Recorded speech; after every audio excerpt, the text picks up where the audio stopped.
Ghost's tactical training warred with strategic considerations that reached far beyond the immediate situation. Through her earpiece, she could hear Prophet's team moving into position, professional whispers that spoke of imminent violence. Time was running out, and the choice she made in the next few minutes would echo through lives she'd never meet, in places she'd never see. The tea cooled in her hands as she weighed honor against pragmatism, duty against wisdom, and wondered if there was a difference between the right choice and the smart one. Prophet Ghost, hold position. Her voice cut through the tactical frequency with the kind of authority that brooked no argument. The silence that followed spoke volumes about professional disagreement, but discipline held.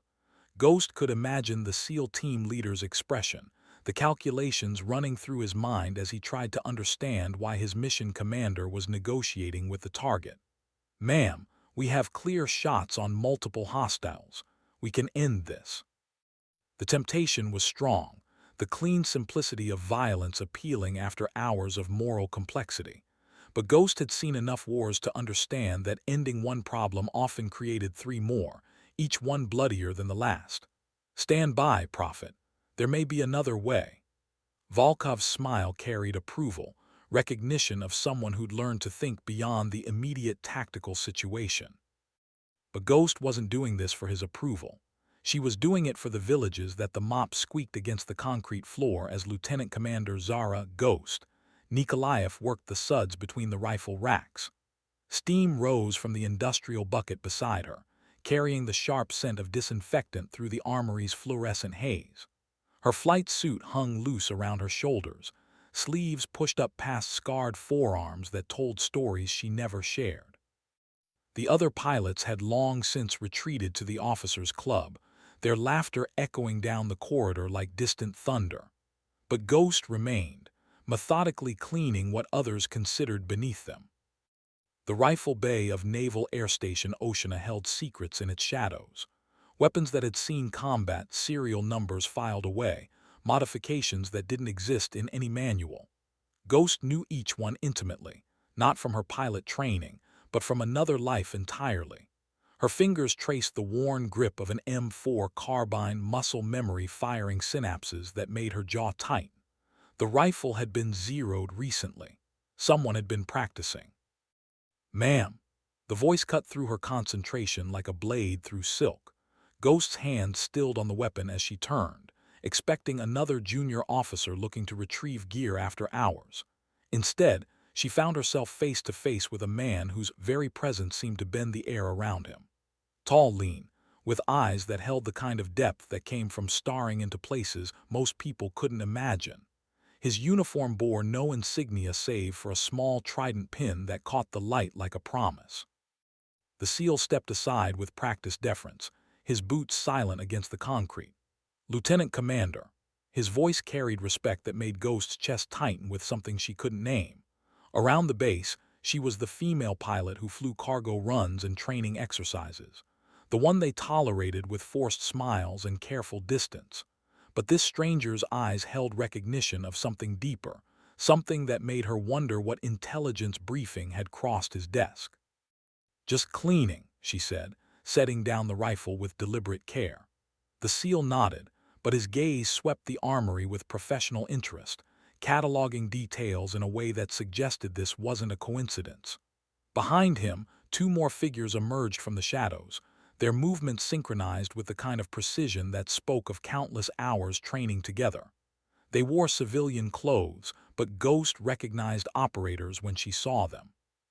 The question wasn't who they were, but why they were here in her armory at 2300 hours on a Tuesday night.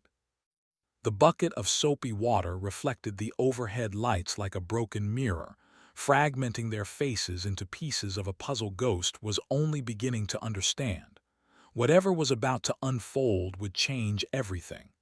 The rifle bay held its breath, waiting. The lead SEAL extended a manila folder, its edges worn from handling. "Your orders came through an hour ago, ma'am. We're here to brief you." Ghost's hand hesitated before taking the documents, her mind racing through possibilities. Cargo runs didn't require SEAL briefings. Training exercises didn't happen at midnight. Her fingers broke the red wax seal, revealing photographs that made her blood run cold. Satellite imagery of a compound she recognized, coordinates burned into her memory from another war, another life. Kandahar province, she whispered, the words tasting like sand and cordite. The SEAL's expression didn't change, but something shifted in his posture, a recognition that she wasn't just another pilot anymore. The photos showed recent activity, heat signatures, vehicle movements that suggested high-value targets were moving through terrain she'd once called home. Not as a pilot, but as something else entirely. Someone else entirely. You've been there before. It wasn't a question. The second SEAL stepped forward, his voice carrying the kind of certainty that came from classified briefings and redacted files. Ghost's throat tightened as memories she'd buried deep began to surface. The taste of dust storms, the weight of gear she'd carried through mountain passes, the faces of teammates who'd never made it home. Before she'd become Ghost the pilot, she'd been Ghost the operator, moving through shadows in places that didn't exist on official maps. Different unit, different war. Her voice came out steadier than she felt. The third figure finally spoke, his accent carrying traces of somewhere Eastern, maybe Ukrainian like her grandfather. Same enemy, same stakes. He pulled out a tablet, swiping through intelligence reports that painted a picture of escalating threats and shrinking windows of opportunity. The target was moving, and conventional assets couldn't reach them in time. They needed someone who could fly low, fast, and invisible. Someone who understood both sides of the operation. The mop handle slipped from her grip, clattering against the floor like dropped bones. Ghost stared at the mission parameters, feeling the weight of years she'd spent trying to forget pressing down on her shoulders. They weren't asking her to transport supplies or run training missions. They were asking her to go back to the darkness she'd spent 5 years climbing out of. To become the person she'd buried when she'd pinned on pilot wings and sworn she'd never kill again. Time frame? She asked, surprised by the steadiness in her own voice. The lead SEAL checked his watch, a simple black chronometer that seemed to count down to something inevitable. Wheels up in 6 hours, brief in the air. Ghost nodded, her pilot's mind already calculating fuel loads and flight plans, while another part of her, a part she'd hoped was dead, began to remember how it felt to hunt in the dark.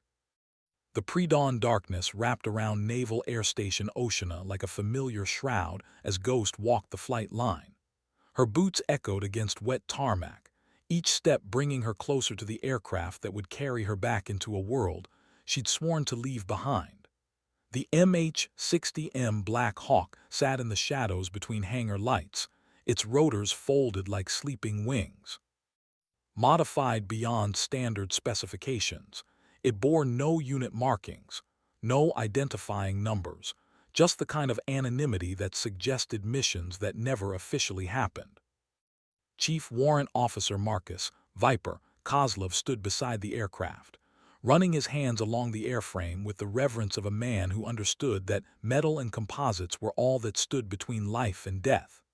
His Ukrainian heritage showed in the sharp angles of his face, features carved by generations of survivors. He'd flown with Ghost before, back when they both wore different uniforms and answered to different masters. Seeing him here now felt like a door opening to a room she'd locked and thrown away the key. "Didn't expect to see you again," Viper said without looking up from his pre-flight inspection. His voice carried the same careful neutrality it always had, but Ghost caught the tension underneath.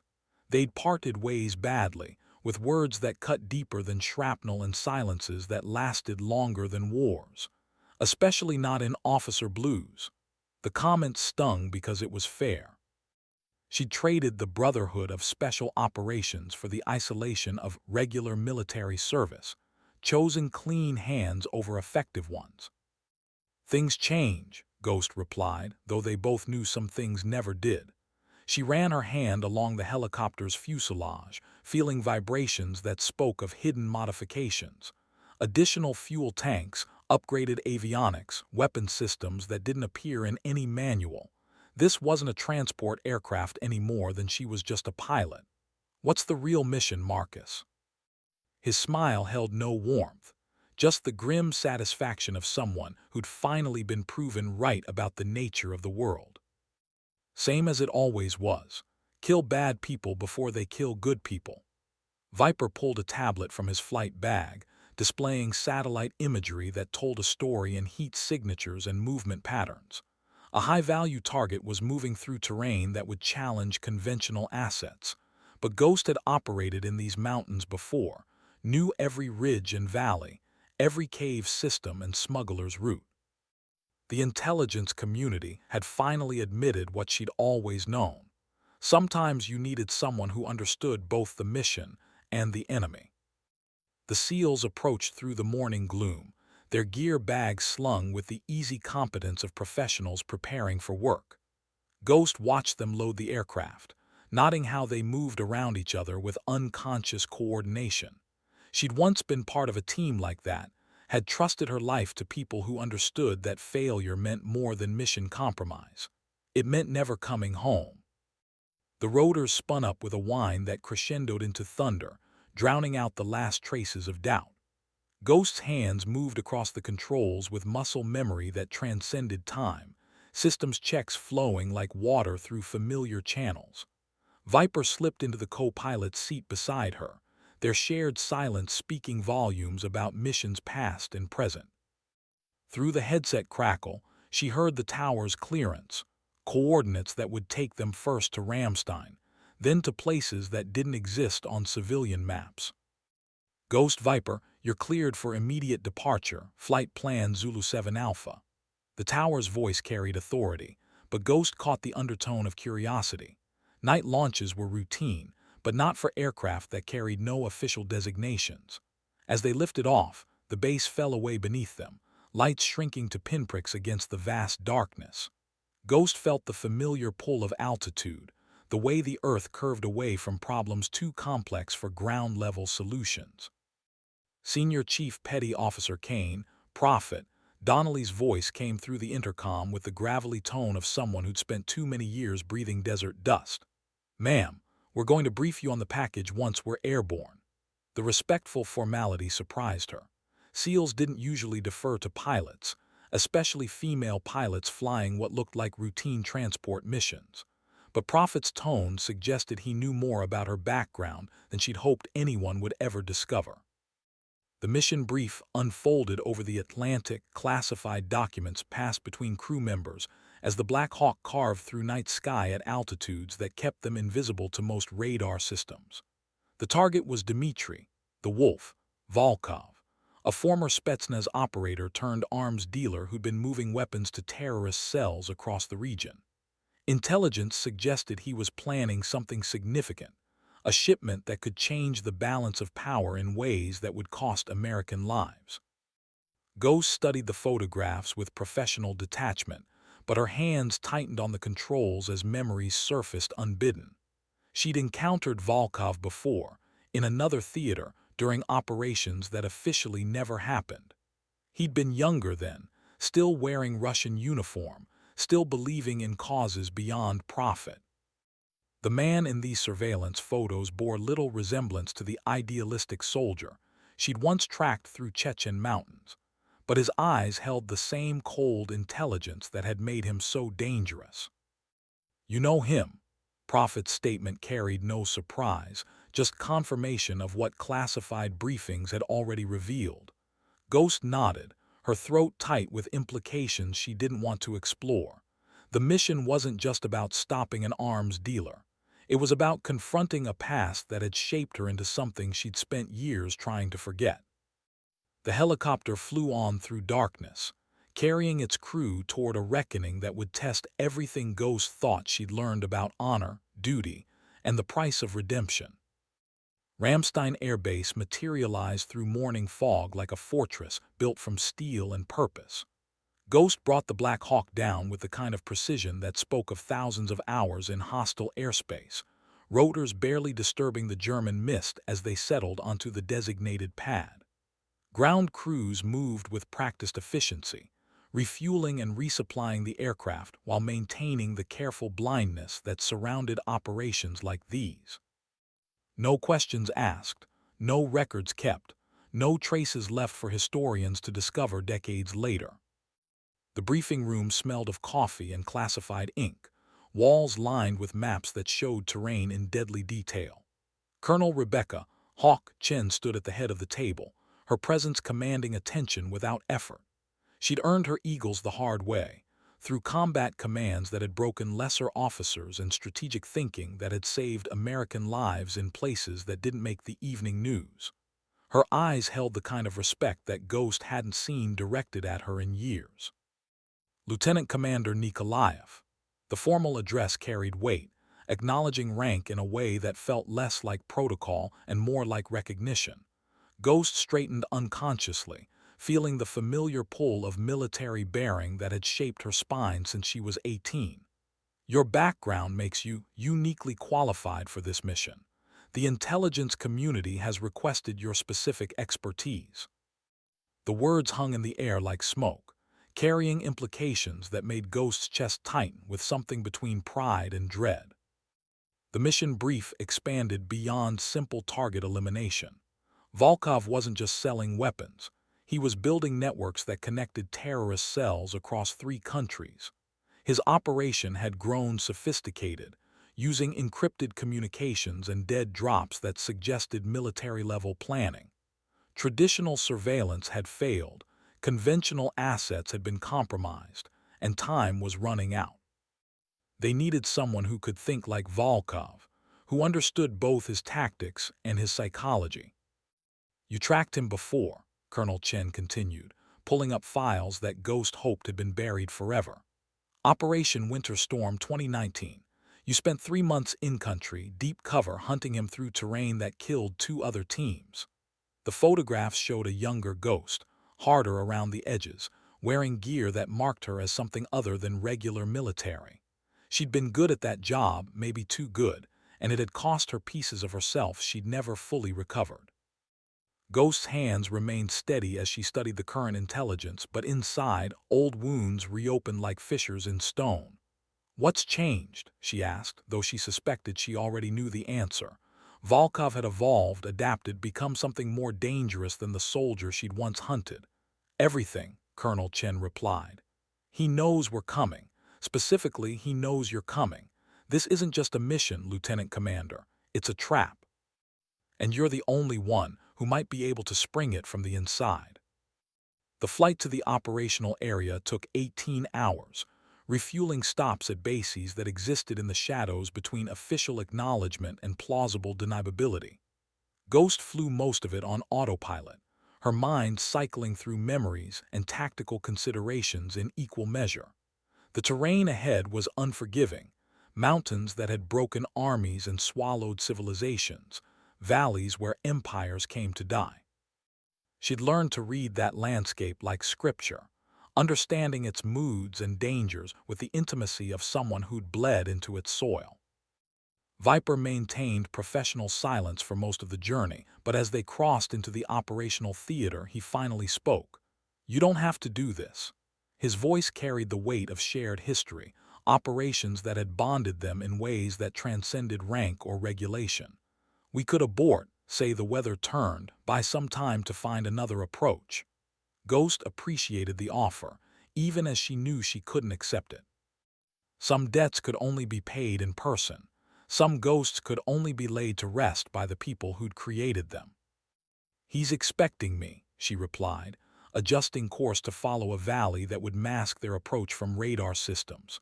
"That gives us an advantage if we're smart about it." The logic was sound, but Ghost knew it was more than tactical consideration that drove her forward. Volkov represented unfinished business, a chapter in her life that had ended with too many questions and not enough closure. She'd spent 5 years wondering if she'd made the right choices, if the person she'd become was worth the cost of becoming her. The landing zone materialized through mountain mist like something from a fever dream. A narrow shelf of rock, barely wide enough for the Black Hawk's rotor disc, surrounded by peaks that scraped the sky like broken teeth. Ghost brought them down with the kind of precision that made Prophet whistle appreciation through the intercom. "That's some flying, ma'am." The compliment carried genuine respect, acknowledgement from someone who understood the difference between adequate and exceptional. The SEALs unloaded with mechanical efficiency, their movements coordinated by hundreds of hours of training and trust. Ghost watched them disappear into the terrain, becoming shadows among shadows, and felt a familiar pang of longing for the kind of teamwork that transcended individual capability. She'd once moved with that same fluid certainty, part of something larger than herself, connected to teammates by bonds that death couldn't break. 30 minutes to target, Viper announced, his voice cutting through her reverie. Ghost nodded, her hands already moving across controls that would prepare the aircraft for what came next. The easy part was over. Now came the hunting, and in these mountains, predator and prey were often separated by nothing more than timing and luck. The compound sat in a valley that geography had designed for warfare, surrounded by ridgelines that provided both protection and killing fields.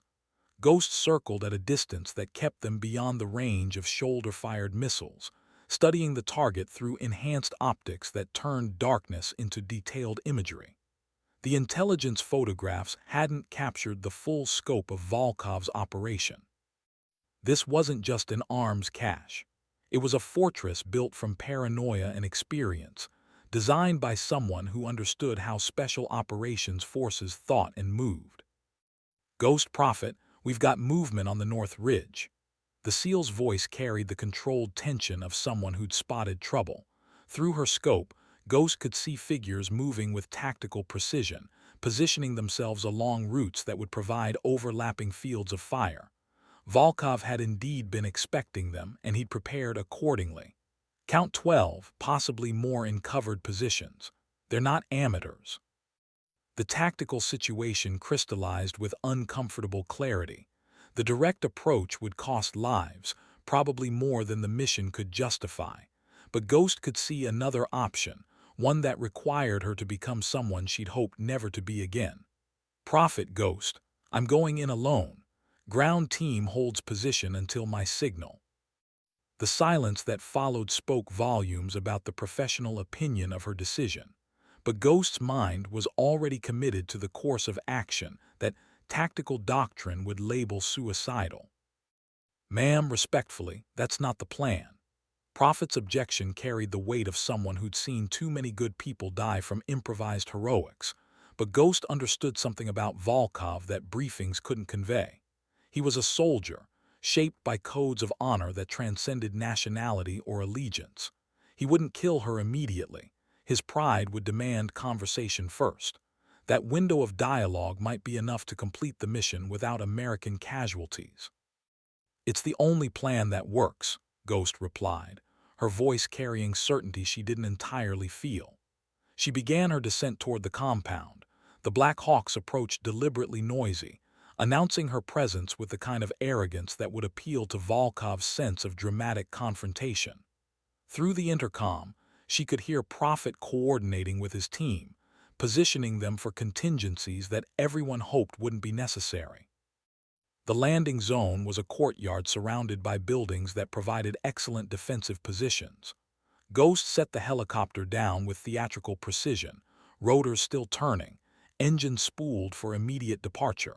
Through the canopy, she could see figures emerging from concealment, weapons trained but not yet firing. Professional discipline, the kind that came from military training rather than criminal experience. These weren't just arms dealers, they were soldiers, and that changed everything about how the next few minutes would unfold. Ghost stepped from the aircraft with her hands visible but not raised, a gesture that conveyed confidence rather than surrender. The mountain air bit through her flight suit, carrying scents of cordite and diesel fuel that spoke of recent military activity. Around the courtyard, she counted at least 20 positions, each one professionally sited for interlocking fields of fire. Volkov had learned from their previous encounters, adapting his defensive posture to counter the tactics that had nearly caught him before. Zara Nikolaev. The voice carried across the courtyard with the kind of projection that came from years of command.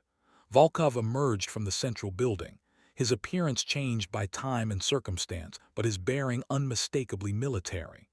Taller than she remembered, leaner, with scars that told stories of conflicts fought in shadows. His eyes held the same intelligence that had made him so dangerous, but now tempered by something that looked almost like respect. Dmitri. Ghost's response carried equal formality, acknowledgement between professionals who understood the rules of their particular game. You've been busy. The compound around them represented years of careful planning, resources that suggested backing from sources with deep pockets and deeper connections. This wasn't the operation of a simple arms dealer. It was the foundation of something much more ambitious. Volkov smiled, the expression carrying genuine warmth that made Ghost's tactical assessment more complex. As have you, Lieutenant Commander now, the American military rewards persistence. He gestured toward the building behind him, an invitation that felt more like command. We should talk. There are things you need to understand before your colleagues attempt their assault. The casual reference to the SEAL team made Ghost's blood chill. Volkov knew about Prophet's positioning, had probably been tracking their approach since they'd crossed into the operational area. The interior of the building told a story in carefully arranged details. Maps covered every surface, overlaid with movement patterns and communication intercepts that painted a picture of regional instability. This wasn't just an arms-dealing operation.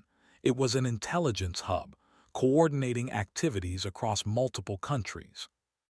Ghost studied the displays with professional interest, noting connections that suggested Volkov's network had penetrated deeper into American operations than anyone had suspected. Impressive, she admitted, though the word tasted bitter. How long have you been planning this? Volkov poured tea from a samovar that seemed incongruous in the tactical environment, his movements carrying the careful precision of someone who understood that small rituals could steady nerves before violence. Since you left me alive in Grozny, he replied. I've had considerable time to consider the nature of our relationship and what it might eventually require of both of us. The tea was good, better than anything Ghost had tasted in military facilities, and she found herself relaxing despite every tactical instinct screaming warnings. Volkov sat across from her with the casual ease of someone entertaining an old friend, but his eyes never stopped moving, cataloging details and calculating angles. You're not here to arrest me, he observed, statement rather than question. Your government has finally accepted that some problems require permanent solutions. Ghost's hand found the grip of her sidearm without conscious thought, muscle memory, responding to implications that her mind was still processing. You're selling weapons to terrorists. People are dying because of what you've built here. The moral certainty that had once driven her felt less solid now, complicated by years of seeing how the world actually worked, how good intentions often led to worse outcomes than pragmatic compromises. I'm preventing a war, Volkov replied, his tone carrying the patient authority of someone explaining complex concepts to a student. He activated a display that showed regional troop movements, intelligence assessments, political analyses that painted a picture of escalating tensions. The weapons I sell maintain balance. Without them, certain factions would be eliminated, others would grow too powerful, and the result would be regional conflict that would consume millions of lives. The logic was seductive in its complexity, offering justification for actions that simplified moral frameworks couldn't accommodate. Ghost studied the intelligence displays, recognizing patterns that suggested Volkov's analysis might be accurate. The region was a powder keg, held in check by careful balance between competing forces. Remove that balance, and the explosion would be catastrophic. So you're the puppet master, she said, though the words carried less condemnation than she'd intended. I'm a pragmatist, Volkov corrected. As are you, or you wouldn't be here alone, risking everything on the chance that this conversation might prevent unnecessary death. He leaned forward, his expression serious. Your SEAL team is good, but my people have been preparing for this for months. If shooting starts, everyone dies. You, me, them, and probably half the mountain village down the valley when the ammunition dump explodes. Is completing your mission worth that price? Ghost's tactical training ward with strategic considerations that reached far beyond the immediate situation. Through her earpiece, she could hear Prophet's team moving into position, professional whispers that spoke of imminent violence. Time was running out, and the choice she made in the next few minutes would echo through lives she'd never meet, in places she'd never see. The tea cooled in her hands as she weighed honor against pragmatism, duty against wisdom, and wondered if there was a difference between the right choice and the smart one.